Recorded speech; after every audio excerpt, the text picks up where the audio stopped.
Bienvenidos a Academia Sonora, un espacio de encuentro de podcast realizados por nuestros estudiantes y docentes de la Universidad Academia de Humanismo Cristiano. En esta edición presentamos el podcast Código Pop, realizado por docentes de la Escuela de Derecho de la Universidad Academia de Humanismo Cristiano.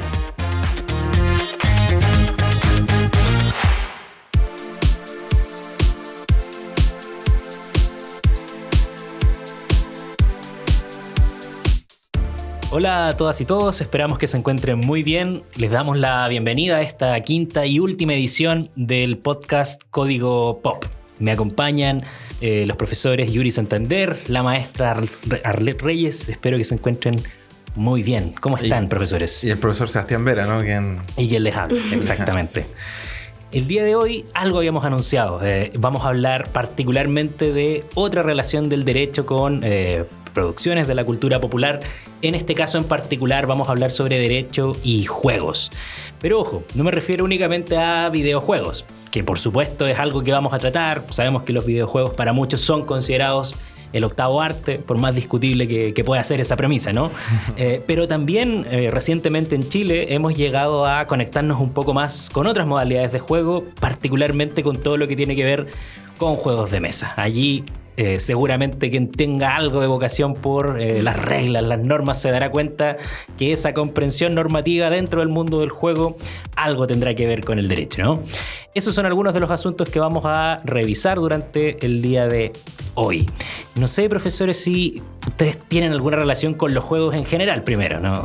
Con videojuegos, con juegos de mesa. ¿Cuál es su relación al respecto? Mira, a ver, yo tengo dos relaciones, digamos, dos tipos de relación con los juegos en general. A mí me gustan mucho los juegos de mesa, aunque no juego tanto. Soy rolero, fanático, convencido, harto Dungeons and Dragons. Un tiempo jugué harto Mago, un juego muy recomendable, muy recomendable. Y con los videojuegos, bueno, es como una anécdota de infancia. En mi casa, yo vengo de Peñaflor, yo viví toda mi infancia en Peñaflor. Y yo no entero en la época de los juegos, de los pinball, de los juegos de video arcade, ¿no es cierto? Vamos a los flippers. Los flippers, pues vamos a los flippers.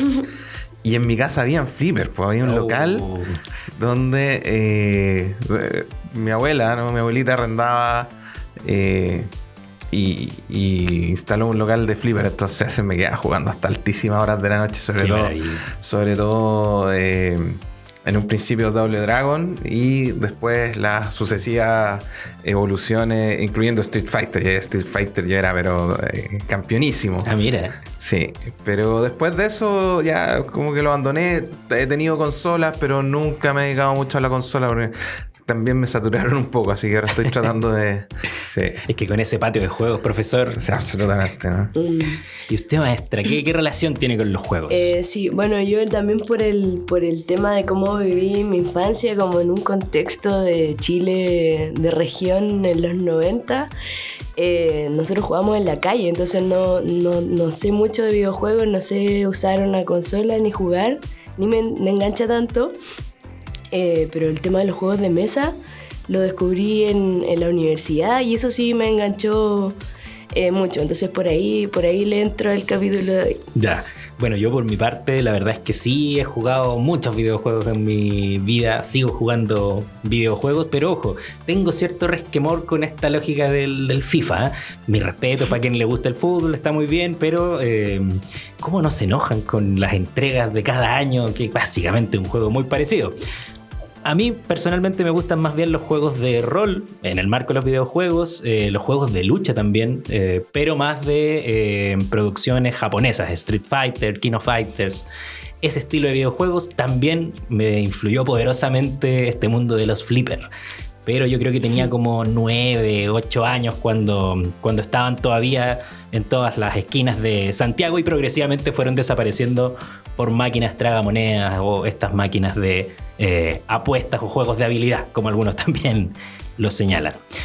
Oigan, y en cuanto a anécdotas, porque yo creo Yo te iba a preguntar antes, Sí. y los otros juegos ya más folclóricos, entre comillas, que soy fanático de la brisca, el cacho, eso sí. el dominó, entrarán un poco Carioca. carioca, claro. El poto sucio. El poco sucio, qué gran juego. Saben que yo esto lo he conversado con varios colegas y me da la impresión que a quienes les gustan los juegos muchas veces también les gusta el derecho, porque de algún modo abogados o jugadores piensan desde un conjunto de reglas hacia adentro. Claro. Habrán quienes puedan observar el fenómeno y sacar otro tipo de conclusiones, pero uno piensa en el fondo con esas reglas cuáles son los caminos posibles en el marco del juego. Y en ese sentido yo creo que la conexión con el derecho es un poco evidente. Sí, absolutamente. Y un saludo al profesor Fechi, el truco, ¿no? Que nos comentaba ayer que era. Y yo también esto que les comentaba, lo digo a propósito de unas conversaciones con el profesor Labra, un fanático de mitos y leyendas. Que claro, él me explicaba que su fascinación con las reglas en ese entonces finalmente fue uno de los motivos que lo llevó a estudiar derecho. Pero en definitiva la conexión está allí, ¿no? Yo creo que es un poco más palpable que la que se puede ver con otro tipo de objetos. Y en este sentido también hay varias anécdotas. No sé si alguna vez han escuchado de la historia de Kirby, el famoso juego de Nintendo, este personaje rosado que es capaz de flotar por el aire. Oh. Lo escuchamos, Sí. ¿no? Bueno, Cuéntanos. muy brevemente. Ocurre que en el año 84 Nintendo tiene una disputa con Universal Studios por los derechos de autor de Donkey Kong. La disputa básicamente tiene que ver con que, a juicio de Universal, Donkey Kong está muy basado, o básicamente es un vil plagio de King Kong, la película famosa. En ese sentido, Nintendo contrata un abogado de nombre John Kirby. Y John Kirby logra demostrar, en instancias judiciales por supuesto, que King Kong más bien no era algo de exclusiva propiedad de Universal, sino que más bien tenía un carácter de ser un personaje de dominio público. Eso, por supuesto, que para Nintendo significó conservar una de sus franquicias más importantes, Donkey Kong. Yo creo que incluso para quienes no lo han jugado, es evidentemente un personaje muy conocido, una saga de juegos muy conocida. Y Nintendo, en agradecimiento a John Kirby, decidió que su próximo juego, basado en este personaje rosado que yo les comentaba, se iba a llamar precisamente Kirby, en honor al salvador de la compañía. ¿Qué les parece? Tremendo. ¿Viste? La conexión O sea, se va dando. Y hay otra anécdota más. Esta yo la conozco por mis gustos personales. Como les decía, como me gustan los juegos de rol, mi saga favorita es Final Fantasy. ya. Pero Final Fantasy parte desde un punto bien triste. Es una apuesta arriesgada de lo que entonces era una empresa que se llama Squaresoft. Squaresoft a finales de los 80 estaba, después de un conjunto de catastróficas decisiones, al borde de la quiebra. Habían intentado entrar al mercado de los videojuegos, particularmente a muchos juegos de Nintendo, pero al parecer no les fue tan bien.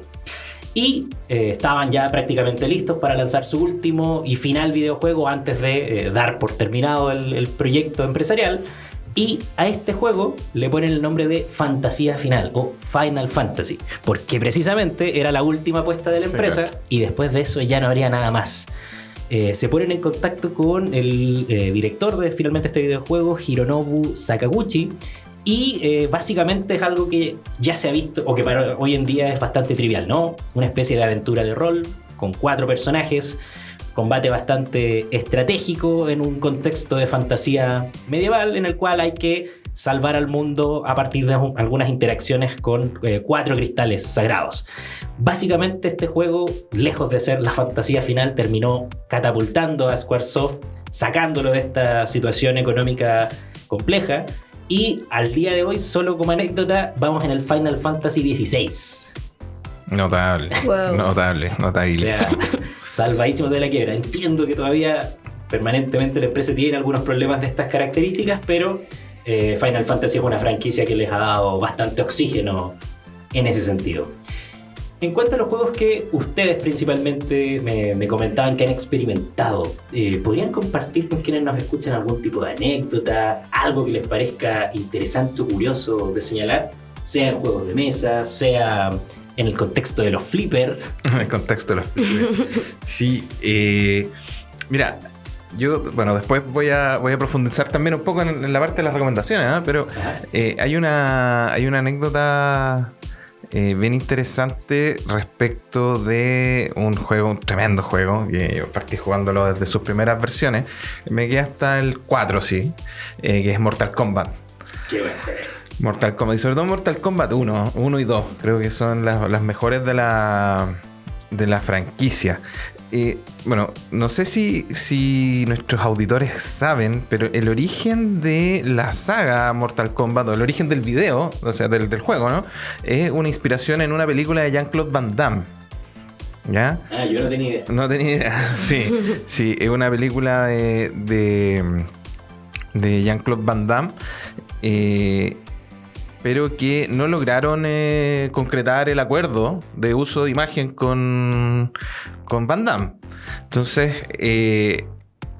en ese trance, digamos, Van Damme se retira de estas negociaciones y termina filmando Soldado Universal. ¿Ya? Una película también no entera, ¿no? La película en la cual se inspiraba Mortal Kombat era una película que se llamaba Bloodsport, ¿ya? El punto es que Midway, la empresa que desarrolla Mortal Kombat, contrata a un actor, ¿ya? Un actor que tenía un cierto parecido a Jean-Claude Van Damme, un actor que se llama Daniel Pesina. Daniel Pesina interpreta justamente un personaje que se llama Johnny Cage, que está fuertemente basado en... Tiene hecho movimientos como ese que se abre de piernas, claro, ¿no es cierto? Y golpea abajo, que es muy semejante a los movimientos de Jean-Claude Van Damme en sus películas. Y Daniel Pesina interpreta varios personajes, ¿ya? Johnny Cage el principal, pero también Sub-Zero, Scorpion, en general todos los ninjas, ¿no? Todos los personajes que tienen su cara enmascarados, ¿no? Claro, su cara cubierta, ¿no? Y los personajes que se encuentran escondidos, que uno tiene que sacar con ciertas claves, códigos, movimientos, ¿no? Smoke, Noob Saibot, sí. Sí, que obviamente es Tobias Boone al revés, que uno de los desarrolladores del programa, por eso se llama Noob Saibot, ¿ya? Y bueno, este actor Daniel Pesina, que había sido contratado para suplir la falencia de Jean-Luc de Van Damme, ¿no es cierto? Termina demandando a Midway por apropiación de personalidad, nombre y semejanza estética, y por su uso sin autorización. Mira. ¿Ya? Después de 3 o 4 sagas, creo que fue después de 3 o 4 juegos, creo que fue después del Mortal Kombat 4. ¿Ya? Y claro, en Estados Unidos, en Illinois, demanda a Midway, pero el tribunal, justamente considerando que había sido tomado para reemplazar y que en el fondo era casi un imitador de Van Damme para darle desarrollo al juego, terminó desestimando la demanda, ¿ya? Bien por Mortal Kombat. Bien por Mortal Kombat, sí. Y tengo otra muy pequeña, que es un poquito más reciente, desde hace un par de años atrás, dos años atrás, donde el CEO, el presidente del directorio de Nintendo, Nintendo acá es villanísimo en términos de lo jurídico y los videojuegos. Es que les gusta mucho la plata, ese es el problema. Plata, sí. Shuntaro Furukawa amenazó el año 2022, me parece, con demandar a todos los cosplayers que se disfrazaran de la princesa Peach de Mario, Super Mario. Ya, entonces eso también tuvo un desarrollo que finalmente no llegó a concretarse, pero emitieron una declaración oficial, ya, desde Nintendo, firmada por Furukawa, ¿no? Y fue, digamos, produjo cierto impacto en el mundo, un mundo al cual yo estoy harto ajeno, pero nuevamente tenemos aquí el problema, ¿no?, del producto como objeto de apropiación, ¿ya? Y por lo tanto es susceptible de ser discutido en tribunales independientes de los resultados que tenga. Así que con esas dos anécdotas yo al menos... Solo como una anécdota intermedia, antes de darle el paso, por supuesto, a la maestra, que yo sé que algo nos tendrá que comentar, sobre todo de juegos de mesa.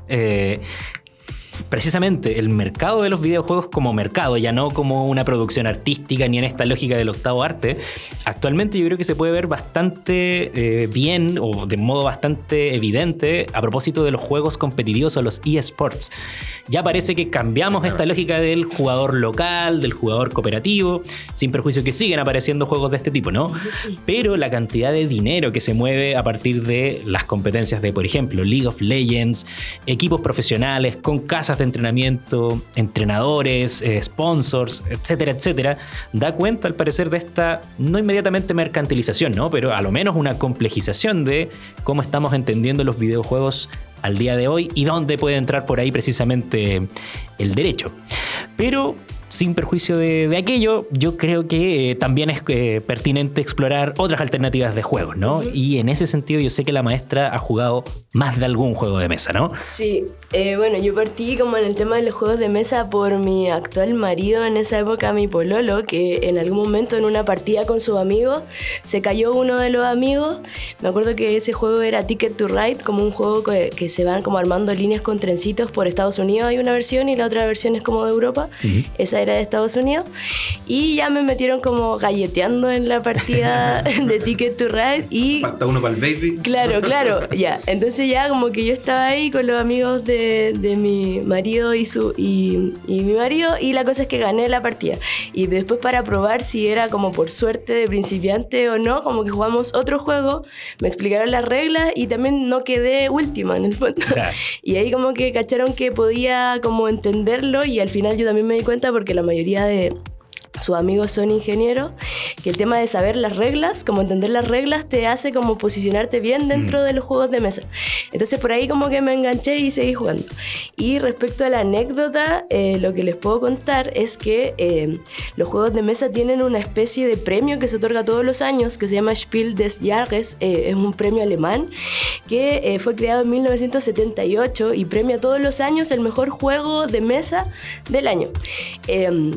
Entonces ya desde esa época empezaron a como rankearlos y hay como un ranking hecho sobre esto. Si un juego de mesa se ganó este premio, es como de los más jugados y uno quiere jugarlo para ver qué tal, porque son criterios como objetivos entre comillas para evaluar los juegos y ahí siempre compiten como juegos creados en Europa y en Estados Unidos, que es como el principal mercado. Yo justo te iba a preguntar si alguna posibilidad del Carioca en ese ranking o algo por el estilo, pero ya veo que no. Ya, como que ya. Es más como ¿no? el estándar es demasiado alto. Como que tiene que tener reglas claras, tiene que ser como diversa, o sea, como que no deje tanto al azar, como que hay varios criterios que hacen que se considere un juego como el juego del año. Eso con la anécdota respecto a los juegos de mesa. Buenísimo, maestra, muchas gracias. Y yo creo que quizás de acá va a salir la posibilidad de jugar algo, ¿no? Tanto hablar de videojuegos, tanto hablar de juegos, sí, es un tema que a nosotros nos ronda bastante en el equipo, pero por tiempo no se concreta muchas veces, ¿no? Profesor, yo le tenía una pregunta, a ver si se acuerda usted que me acaba de surgir. ¿Hay una regulación en el Código Civil chileno respecto a los juegos de azar, o no? Respecto a las obligaciones. Si mal no recuerdo, claro. Si producen, no otorgan excepción. Yo lo recuerdo más bien sin ser civilista, ¿no? Pero en torno a a la negación de ciertos efectos a partir de lo que ocurre como en el contexto de un juego de azar, ¿no? Pero desconozco el marco preciso. Yo tampoco me acuerdo precisamente. Tampoco el derecho civil es lo mío. Tendríamos que haber invitado al profesor Fechi. Seguramente él lo tiene más claro que nosotros. Sí. Oigan, y en cuanto a recomendaciones, en esta misma línea, ¿no? En una línea abierta. Yo, por ejemplo, solo preliminarmente, y ya más adelante me gustaría señalar una recomendación con un poco más de extensión. Hay una saga de videojuegos bastante conocida y que yo creo que plantea la relación derecho y videojuegos explícita y brutalmente, que es Phoenix Wright Ace Attorney. Básicamente es un juego en torno a una novela visual. Tú vas interactuando con nubes de conversaciones, básicamente, interactuando con personajes, y todo esto gira en torno a la defensa de tus clientes. Tú ejerces el rol de abogado en el contexto de juicios penales. Tienes que encontrar algunas pruebas, tienes que convencer al tribunal, al jurado muchas veces, de que tu cliente en el fondo tiene el carácter de inocente. Y como digo, es una saga bastante extensa que además ha sido tan popular, en Japón al menos, que ha tenido algunas apariciones en juegos de lucha, como estos juegos en los cuales se combinan distintos universos. Pienso en Marvel vs. Capcom, y el protagonista de este juego, Phoenix Wright, participa también de este combate también contra otros personajes como lo son los de Street Fighter, X-Men, entre muchos otros. Esa recomendación para quienes tengan la posibilidad o el interés de jugar un juego en el cual la relación entre derecho y videojuegos sea explícita. ¿Y ustedes, profesores, tienen alguna recomendación para quienes nos escuchan? Yo podría partir como en tema de juegos de mesa. Hay como clasificaciones, entonces hay algunos juegos que se llaman party games o les dicen party, y son juegos que tienen reglas muy sencillas de comprender y son rápidos. No dura más, una partida no dura más de 30 minutos, y dentro de esos juegos party, los que han ganado este premio del juego del año y que puedo recomendar y que son bastante populares, está el Dixit, por ejemplo. El Ticket to Ride podría ser como un intermedio, y el Azul, que también es un juego muy entretenido, como que uno arma baldosa y como que va ganando. Todos estos juegos también está como tiene, según yo, como un porcentaje como de azar, un porcentaje de saber las reglas, saber cuál es el objetivo y conseguirlo, y otro porcentaje como saber sumar como probabilidades.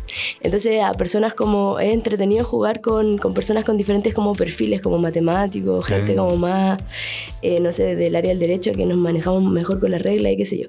Ya, pero los parties son como para todas las personas.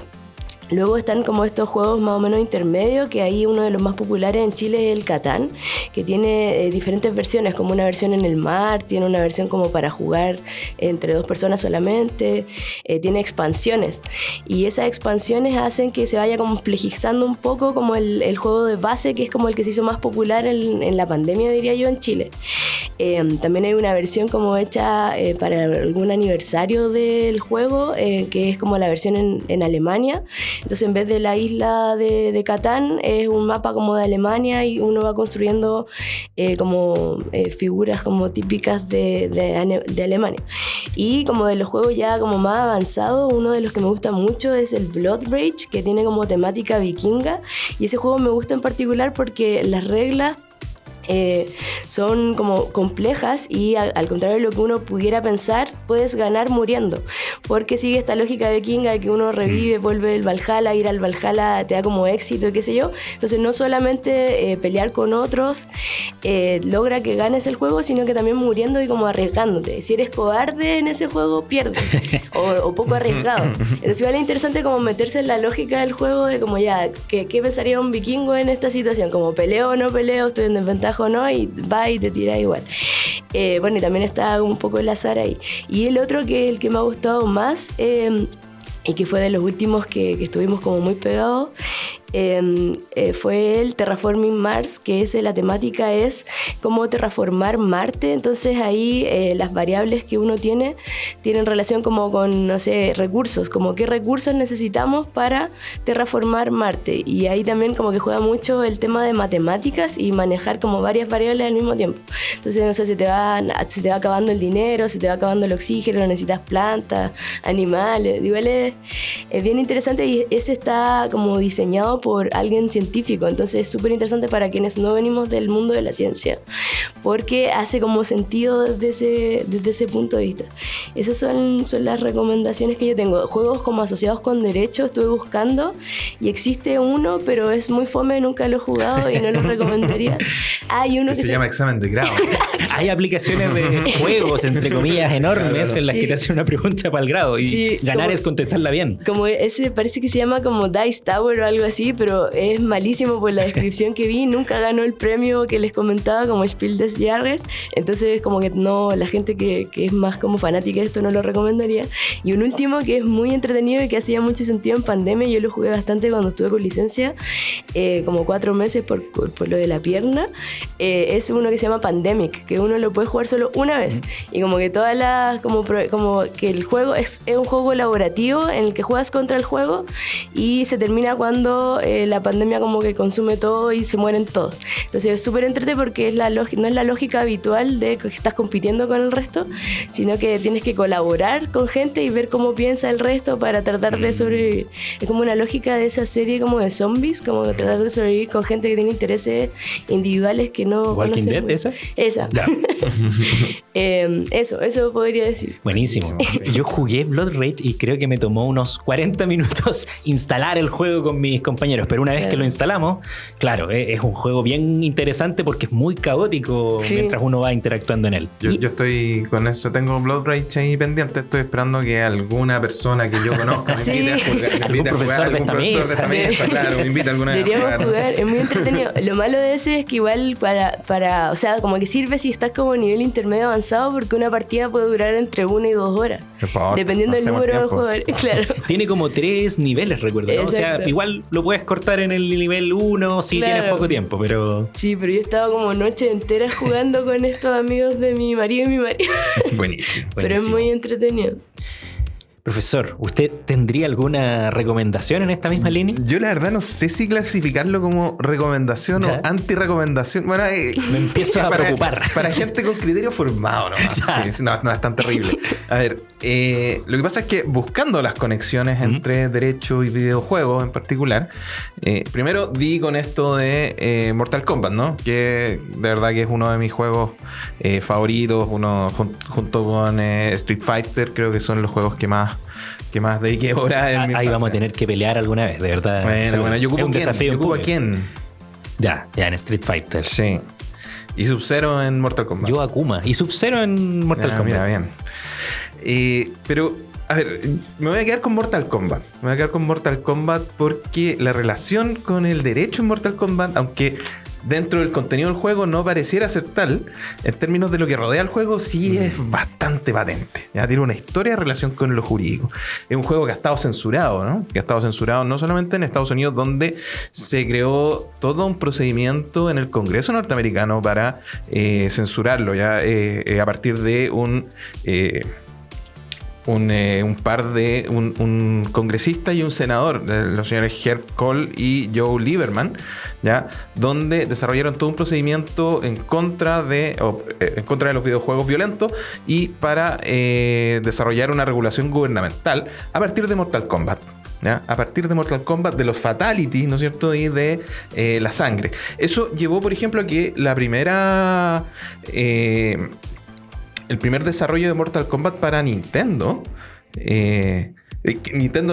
Mortal Kombat era tan famoso, ¿no es cierto? Tan jugado que no quería quedarse fuera del boom, ¿ya? Entonces llegó a que el primer desarrollo de Mortal Kombat 1 y Mortal Kombat 2 para Nintendo censurara aparte, ¿no es cierto?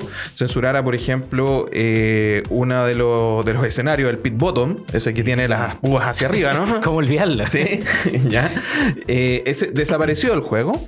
Y además los fatalities no arrojaban sangre, sino que arrojaban sudor a la pantalla. Entonces vino toda esta censura. A lo que Sega, competencia de Nintendo, respondió inscribiendo el juego con una calificación PG-13. O sea, más alta, lo que le permite, ya no para toda edad, y por lo tanto lo que le permitió de cierta manera sortear este impedimento. Censura, claro. La censura. Pero los congresistas norteamericanos, nuevamente en una audiencia, entre comillas, contraatacaron, tratando de quitarle la calificación, ¿ya? En el fondo de censurarlo completamente. Y ahí Nintendo, por eso decía Nintendo villanazo en esta historia, juega un rol súper determinante, culpando a Sega. Dice que Sega es quien promueve los videojuegos más violentos en el mercado. Eso es competencia desleal. Absolutamente. Sí. Pero lo genial es la respuesta de Sega.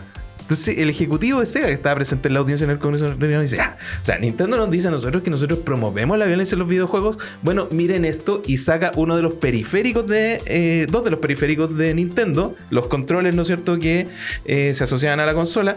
Uno tenía una forma de pistola y otro tenía una forma de bazooka.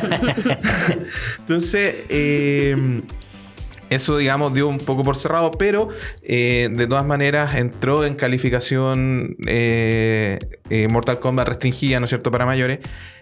Y en otras partes del mundo, por ejemplo en Alemania, existe un departamento federal de medios dañinos para los jóvenes de Alemania, con lista absolutamente censurada. Y ahí 7 versiones de Mortal Kombat estuvieron prohibidas.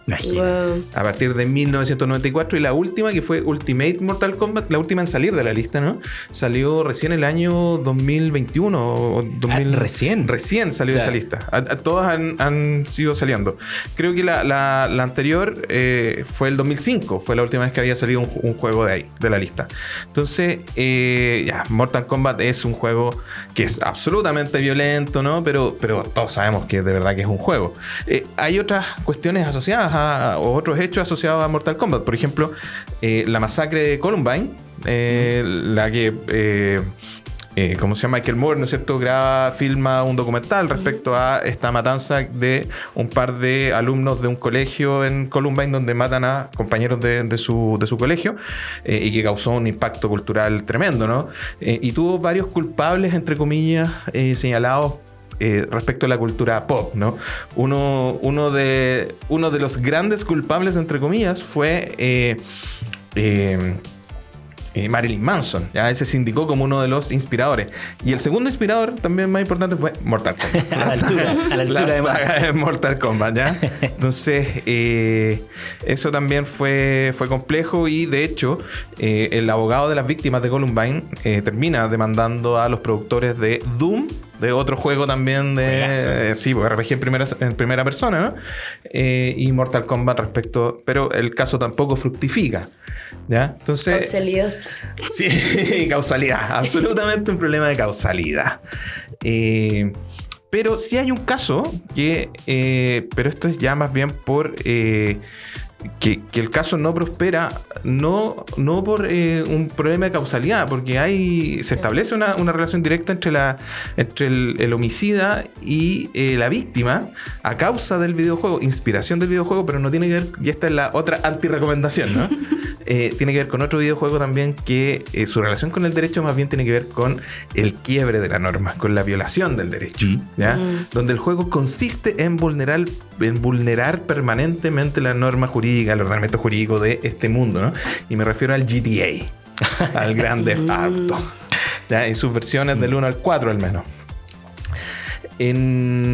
Ese es un punto a favor de los juegos de mesa en todo caso, como que son todos permitidos para personas de 8 a 88 años, 9 a 99 años. Sí, claro, como el Blood Rage. Claro, y como que ganas si sigues las reglas, como si aprendes como a cómo sacar provecho de las reglas, y claro, lo peor que puede pasar es que alguien se enoje de vuelta a la mesa o te tire una cerveza en la cara.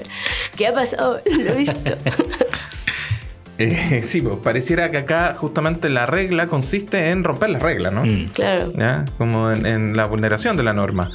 En GTA pasa también el año 2013 que un niño de 8 años, y por eso no hay sanción, porque al final el chico es inimputable, ¿no? Claro. Le dispara a su abuela, Wow. la mata en el año 2013 en Luisiana, en Estados Unidos, ¿no es cierto? Y justamente lo que él dice es que estaba imitando movimientos que había y conductas que había extraído de jugar GTA. Entonces... Es complejo, porque quizás la real causa es el hecho de que hayan armas en casa. Pero bueno, echémosle la culpa a GTA. Sí, porque en definitiva, y esto también es otra anécdota, en general, nosotros en Chile nuestra responsabilidad penal adolescente, que yo digo que es responsabilidad penal a secas nomás, cambia solo la forma de cumplir, pero los delitos son los mismos, la estructura de culpabilidad es lo mismo, pero en Chile es de 14 años. En Luisiana es de 10 años. Wow. La responsabilidad penal. De 10 años hacia arriba los niños pueden ser penalmente responsables. El punto es que acá este niño tenía 8. Entonces por eso era inimputable. O sea, por 2 años nomás. Ya, caso complejo. Pero jueguen videojuegos. Simplemente no crean que están en la realidad, ¿no? Distinga la ficción de la realidad. Absolutamente. Eso se aprende como a los 4 años, entiendo yo. Sí. Pero bueno. Oigan, yo también tengo una recomendación que en cuanto a la temática puede ser polémica, pero creo que ya está claro que hay que distinguir lo ficticio de lo real, ¿no? Y es también en la línea de Final Fantasy. Ya creo que he repetido como 3 veces en este capítulo lo mucho que me gusta la saga. Y en particular recomendaría que jugasen Final Fantasy VII. ¿Por qué Final Fantasy VII? En general, si uno mira los rankings de los mejores videojuegos de la historia, suele encontrarse con este juego dentro de ese listado. Se pelea a los primeros lugares, algunos los califican más abajo, pero está dentro de los juegos más importantes. Es un juego del año 97, originalmente lanzado para PlayStation 1, y ahora ya cuenta con un remake que va a tener 3 partes y ya lleva 2 de esas 3 partes. ¿De qué se trata a grandes rasgos el juego? Narra las aventuras de un ex soldado que se llama Cloud Strife, y él además es ex soldado de una especie de compañía que se llama Shinra. Shinra es un poco rara como compañía porque a la vez cumple funciones que cumplen los estados. Provee de servicios a las comunidades, las provee de energías, está a cargo de la organización de las ciudades. Pero si bien hace todo esto que uno podría pensar compromete de buena forma el interés público, lo cierto es que lo hace a partir de la extracción de la energía vital del planeta, que es una energía que en el contexto del juego se llama Mako. Es decir, en el juego se nos está básicamente narrando un problema que tiene que ver con lo que podríamos llevar hacia el derecho medioambiental. Cómo opera el extractivismo, cómo opera la relación entre el Estado y las corporaciones privadas, hasta qué punto se puede distinguir realmente en este contexto contemporáneo entre lo privado y entre lo público. Pareciese que lo privado tiene un poder cada vez más desbordante. Y a raíz de ello, Cloud se asocia en el contexto del juego con otros personajes que viven en condiciones bastante desmejoradas y se hacen llamar Avalancha. Avalancha, para efectos del contexto de este videojuego, es un grupo ecoterrorista, porque todas sus acciones tienen que ver con destruir generadores de energía, destruir plantas de extracción de Mako, luchar contra distintos personajes que son representantes en alguna medida de Shinra. Pero en definitiva el juego nos plantea la siguiente pregunta: ¿es efectivamente ese tipo de acciones punibles o pueden ser calificadas como contrarias al interés público? ¿O más bien es el actuar de esta compañía Shinra lo que realmente merece un reproche jurídico, ético o moral? Yo, como les digo, lo recomiendo altamente. Tiene unos momentos no solamente en esta trama un poco política o medioambiental, sino también muy emotivos en cuanto a la interacción de los personajes. Yo considero que los juegos japoneses particularmente tienen esta característica, ¿no? Un desarrollo muy profundo en términos psicológicos de cada uno de los personajes que lo integran. Así que, más que recomendado. Y tengo otra cosa que comentarles a ambos profesores. Me parece crucial hacerlo. Este es nuestro último episodio. Lástima que terminó. Lástima que terminó.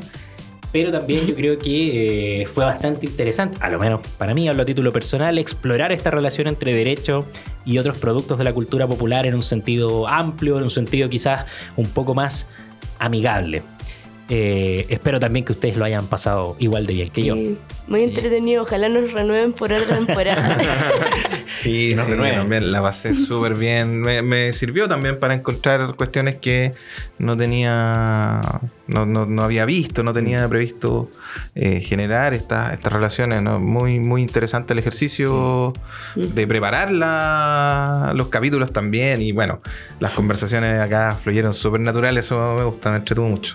Sí. Yo sí quiero aprovechar también esto para rescatar algunas cuestiones que nos quedaron pendientes. Por ejemplo, lo que hablábamos ayer acerca de la relación entre derecho y música, se nos quedó The Clash fuera. A nuestro pesar. Sí, se nos quedó The Clash fuera, ¿no es cierto? Sobre todo con un tremendo tema, que además es un cover, ¿no? No es probablemente de The Clash, que es I Fought the Law, que combatía la ley y la ley me ganó. Y Dead Kennedys tiene otra más de la misma. Pero le ganó. Sí, gané, sí, claro, combatía la ley y le gané. Exacto. Tremendo. Así que nos queda mucho tópico por tocar. Esperamos hacer una nueva serie de podcast en este sentido. Quién sabe, pues ojalá nos podamos ver en un espacio similar pronto. Y ahí quizá como recogiendo intereses de la gente que nos escuche, ¿o no? Que nos mandan ahí unos eso sería muy interesante, como ver qué están escuchando de la cultura popular y cómo podríamos asociarlo al derecho. Coincido que puede ser una herramienta también de aprendizaje interesante para hablar en este lenguaje común que yo les he señalado en otros contextos, ¿no? Bien, profesores, entonces me despido una vez más. También me despido de quienes nos están escuchando y quienes han seguido estos 5 capítulos de Código Pop, y nos vemos en una próxima ocasión. Nos escuchamos. Nos dimos cuenta de eso como en el capítulo 3. Nos escuchamos entonces. Hasta luego. Hasta luego. Chau, Chao, chao.